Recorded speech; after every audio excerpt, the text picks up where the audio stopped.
I'm the founder of GOE, and this is an interview with Albert, the CEO of Genopets. And how are you doing today? Doing well, thank you. Great to be here, UnKami. Hello, GOE. So we're in Breakpoint 2022.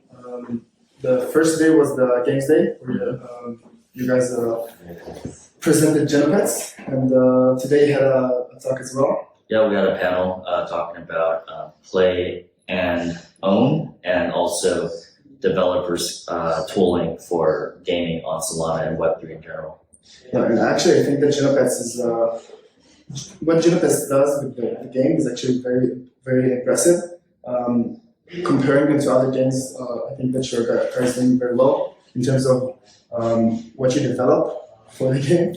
Yeah, I mean, a lot of what we've done is on-chain, which is like the first. So I think that in the first year of Solana gaming, you see some games just go straight off-chain or straight on-chain, and both of which I think takes different times to develop. For us, we have a mix, right? We have a very defined line of what data is on-chain and what data is off-chain. And because of that, a lot of our interactions with assets, such as habitat management and stuff, are all on-chain. And we're the first smart contracts of its type on Solana. And right now, as of today, I think we're top 10 in transaction volume for all in all Solana programs. So it's very exciting.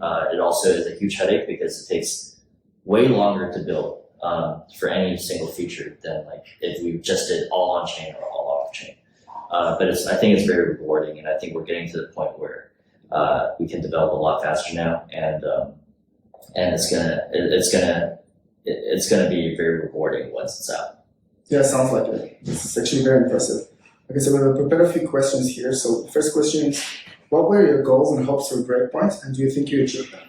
Yeah, so Breakpoint, as you know, is like the biggest Solana event every year. Well, this is the second year because Solana is relatively new. We came last year, and last year was really just to make our name known and then meet a lot of people building an ecosystem. And this year is very different from last year.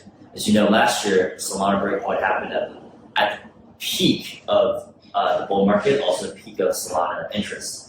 And there were a lot of people here, so it was very difficult to, first of all, distinguish ourselves from the noise. And it was very difficult for us to meet with the people that we wanted to meet because everyone wanted to talk to everyone.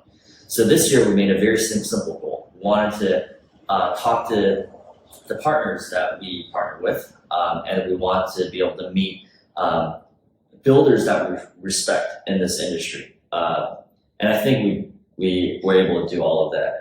As you know, you came around with us to a few events. I personally had a list in my mind of like all the protocols I wanted to meet and talk to.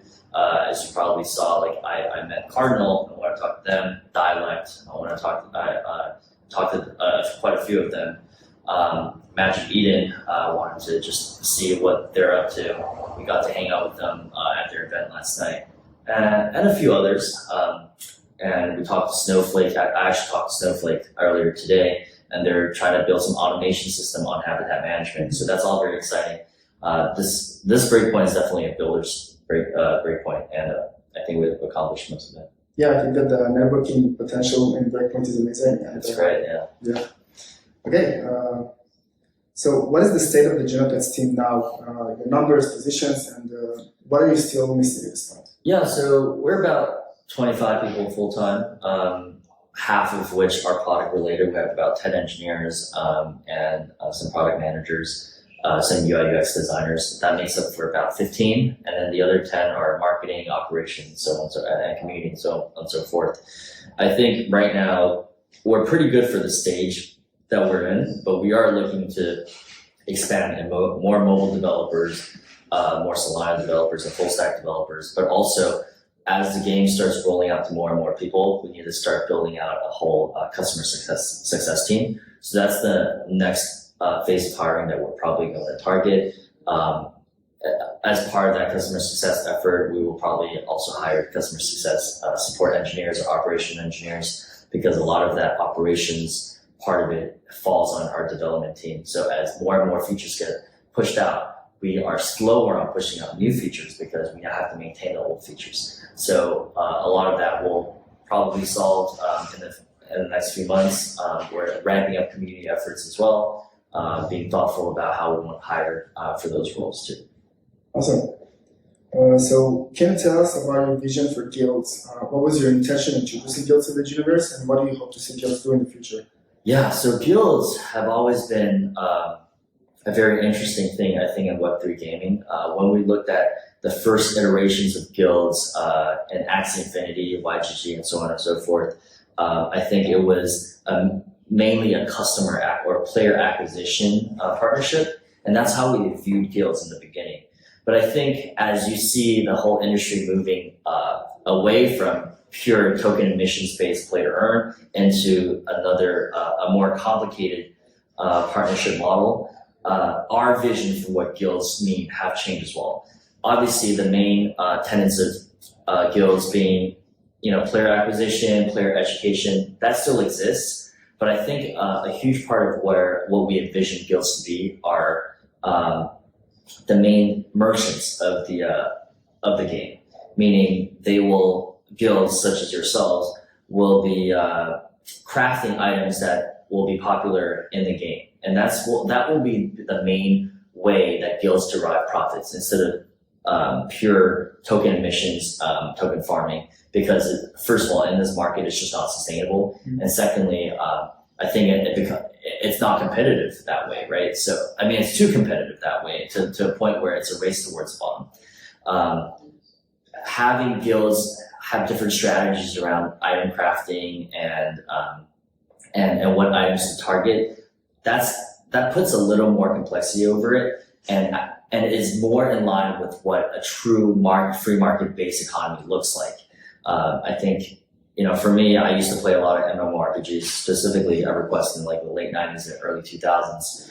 It takes a lot of effort to keep track of what items are hot and selling and what items are more liquid, less liquid. And I think that's going to be a huge part of what guilds will do.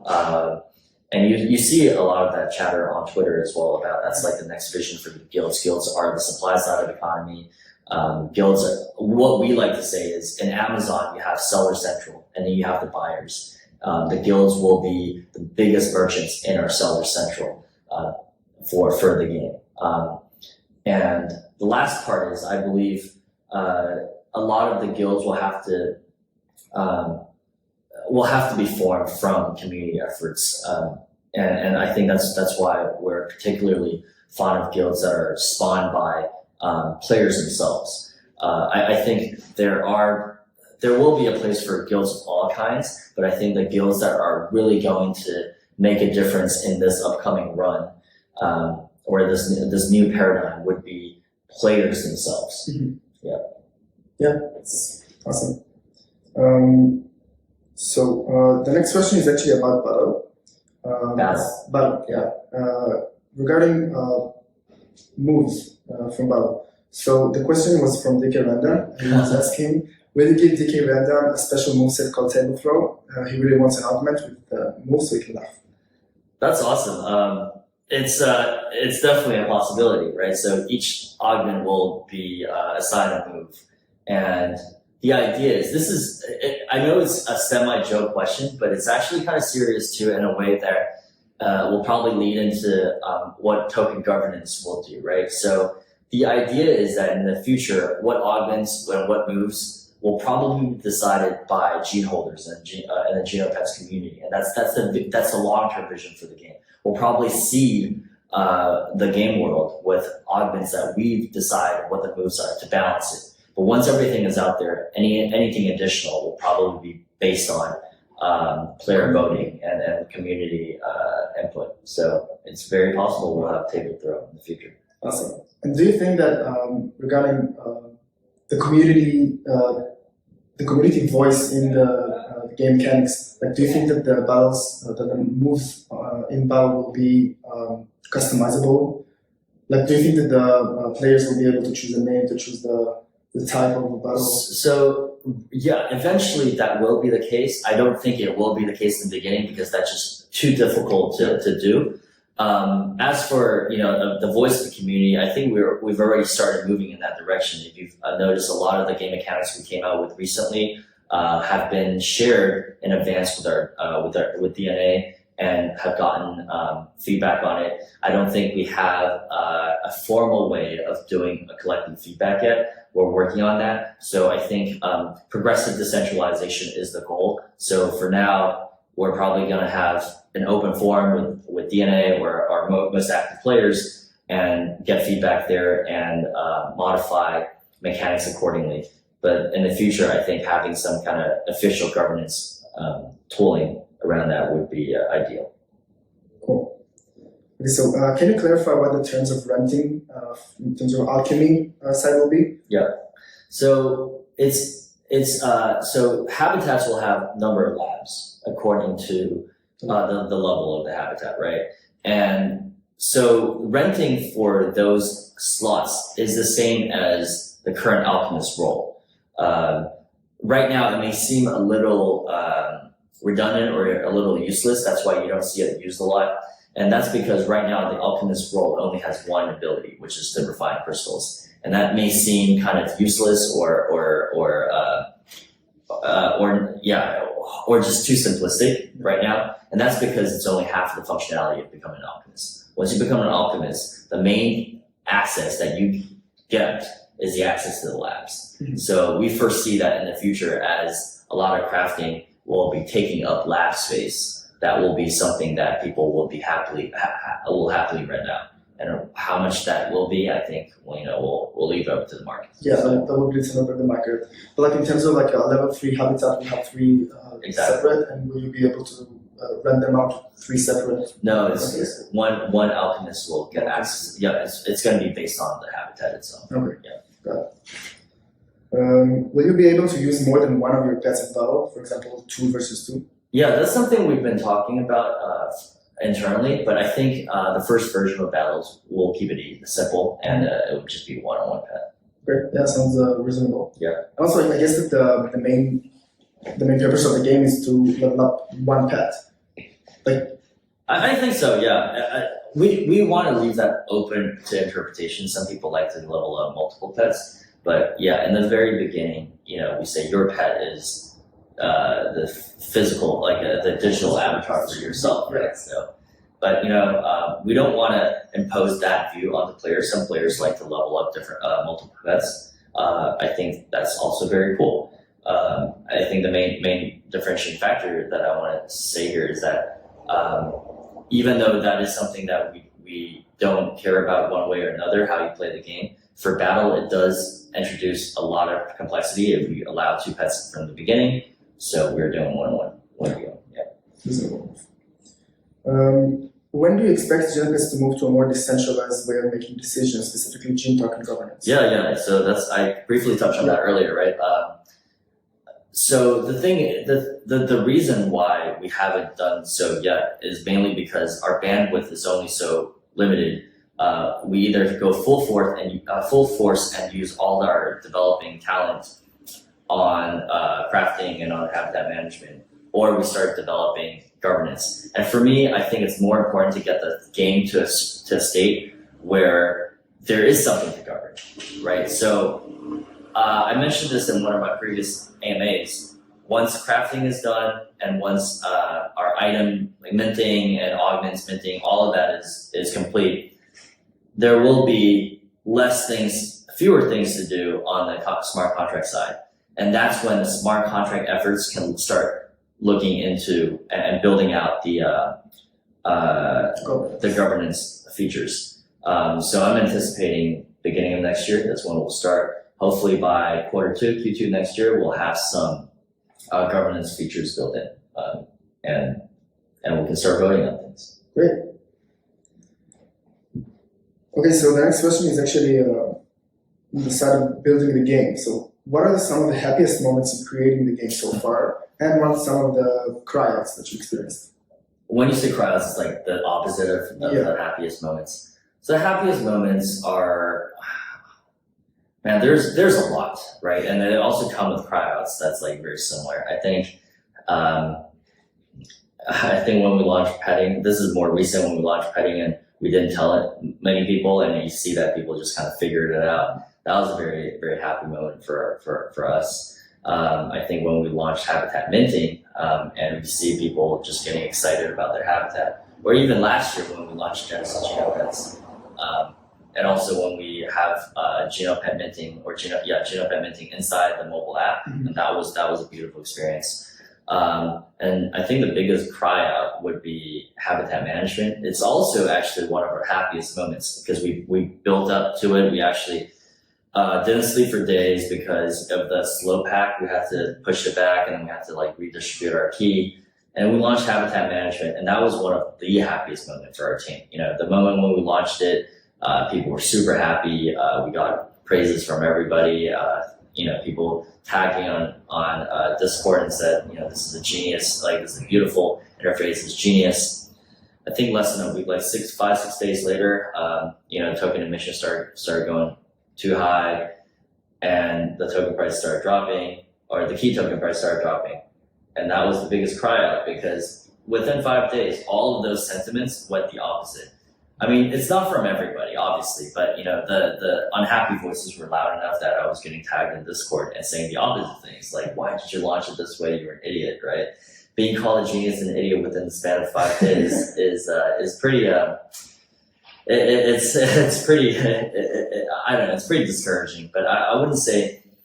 I think we take it in stride for the most part, but it does make it very difficult to stay focused because it's a roller coaster ride, you know, and then that's with everything else that we launch, and especially if we launch something and there's a bug and then it's the weekend and we gotta stay up all night and try to fix it. There's a lot of moments like this, so it's been quite a roller coaster ride with Genopets. Right, and I think that for the most part, the people who are complaining about the token prices are, I don't want to say too bad about them, but I think that the people who are really into the long run of the game were really supportive, and they understand that this is not in your control, and it shouldn't be. Like, this is something that the community has to take part of. And I just want to say that keep doing what you're doing, keep building, and the community will be okay. I really appreciate that, but at the same time, I don't want to completely exonerate ourselves from any kind of economic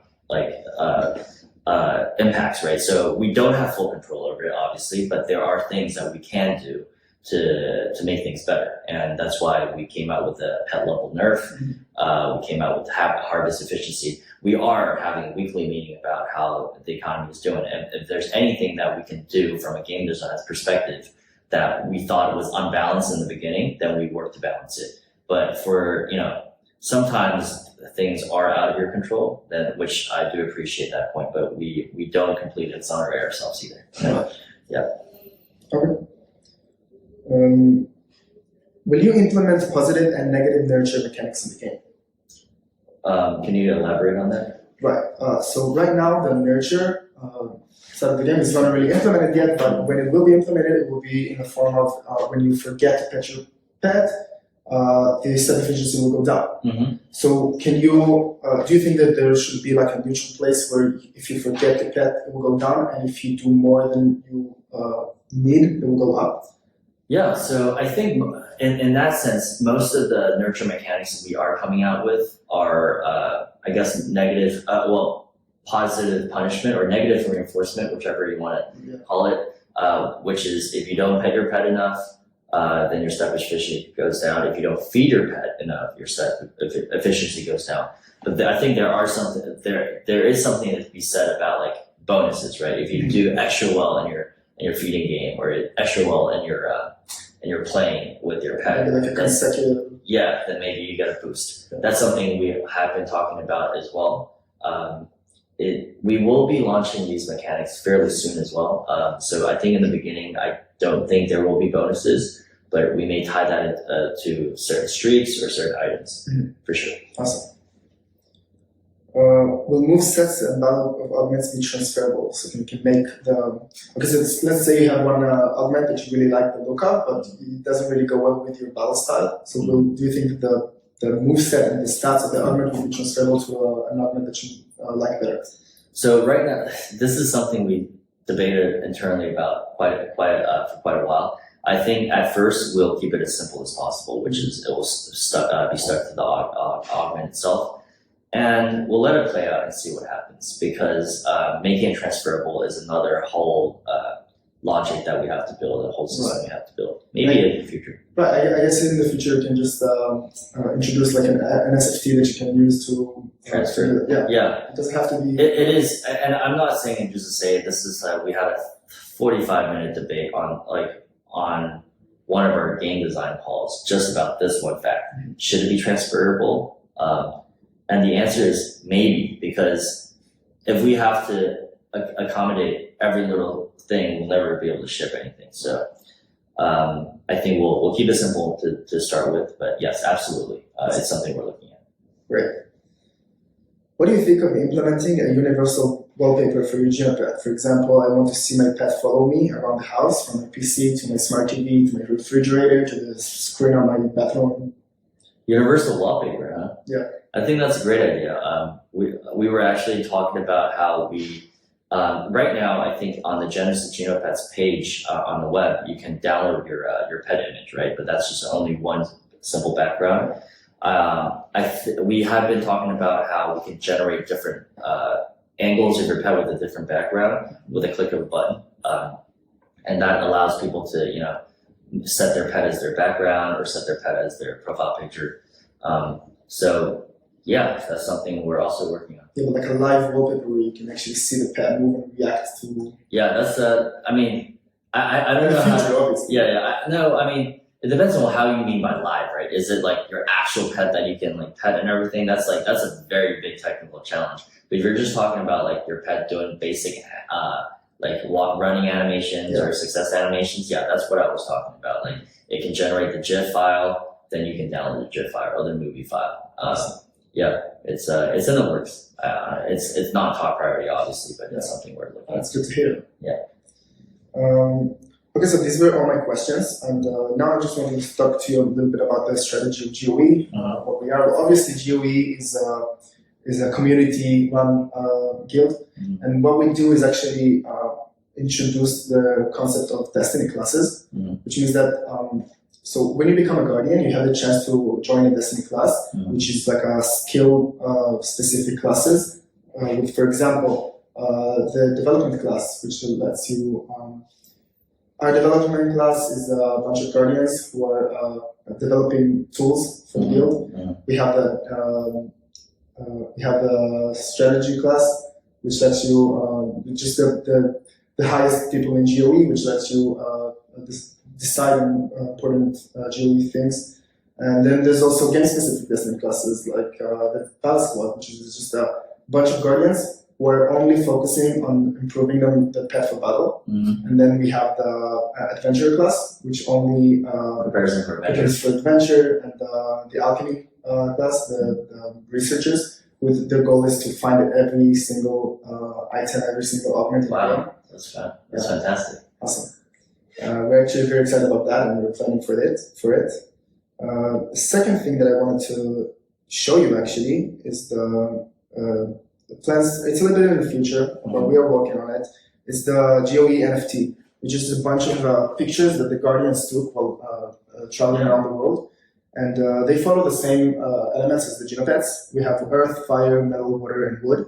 And they would be with the Genopets elements, putting our Genopets into those photos, and then we'll be shipping them out to the Guardians. One of the reasons that we do this is for to give Guardians more utility and more advantages in the guild. For example, there is the let's say that there's the treasury in the community, treasury, the GOE community, and what we do is actually give those members our profit shares. So the holders of the NFTs will get a higher share of the profit shares, as well as Destiny Class members, because they are actively working for the guild. Wow, you guys are very avant-garde. I think this is a great idea. And then there's one thing that I want to show you. So I don't think it works.